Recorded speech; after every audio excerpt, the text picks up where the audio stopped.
പദ്ധതിയിൽ വീട് കാത്തിരിക്കുന്നവർക്ക് പ്രതീക്ഷ നൽകുന്ന പ്രഖ്യാപനമാണ് ധനമന്ത്രി ബജറ്റിൽ നടത്തിയത്. ആർക്കൊക്കെ ഇത് ഗുണകരമാകും?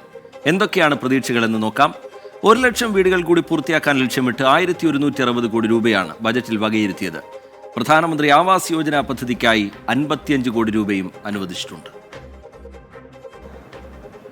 മന്ദഗതിയിലായ ലൈഫ് പദ്ധതിക്ക് വേഗം കൂട്ടുന്നതാണ് ബജറ്റിലെ പ്രഖ്യാപനങ്ങൾ.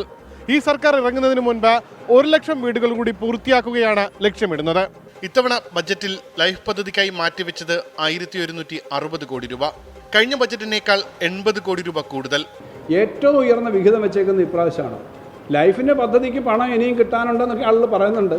പക്ഷേ 5.5 ലക്ഷം പേർക്ക് വീട് കൊടുക്കുക. ഈ വർഷം 1 ലക്ഷം വീട് പൂർത്തീകരിക്കും. ചെറിയൊരു പദ്ധതിയല്ല.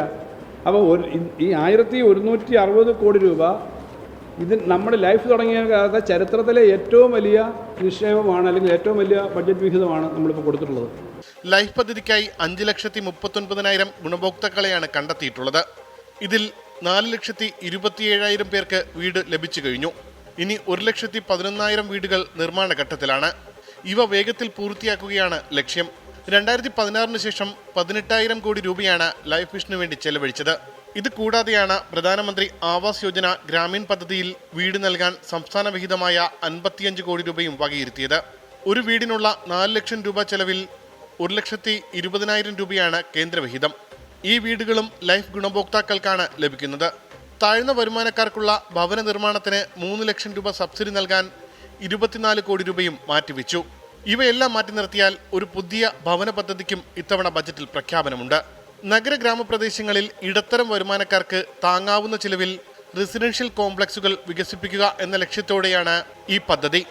അടുത്ത 2 വർഷത്തിനുള്ളിൽ നഗരങ്ങളിൽ 1 ലക്ഷം വീടുകളെങ്കിലും നിർമ്മിക്കാനാണ് പദ്ധതിയിടുന്നത്. ഡൽഹി, മുംബൈ, കൊൽക്കത്ത പോലുള്ള നഗരങ്ങളിൽ വിജയകരമായി നടപ്പിലാക്കിയിട്ടുള്ള ഭവന പദ്ധതിയുടെ മാതൃകയാണ് ഇത്. ജീർണാവസ്ഥയിലുള്ള MN ലക്ഷം വീടുകൾ അടുത്ത 2 വർഷത്തിനുള്ളിൽ പുനർനിർമ്മിക്കും. ഇതിനായി 10 കോടി രൂപയും അനുവദിച്ചു. സാമ്പത്തികമായി പിന്നോക്കം നിൽക്കുന്നവരെ ലക്ഷ്യമിട്ടുള്ള ലൈഫ് പദ്ധതിക്കൊപ്പം മധ്യവർഗത്തെ ലക്ഷ്യമിട്ടുള്ള ഭവന പദ്ധതിയിലൂടെ രാഷ്ട്രീയമായി കൂടി നേട്ടമുണ്ടാക്കാമെന്നും CPM കരുതുന്നുണ്ട്. ഉമേഷ് ബാലകൃഷ്ണൻ, 24, തിരുവനന്തപുരം. പൊതുജനം കഴുതയല്ല സാർ.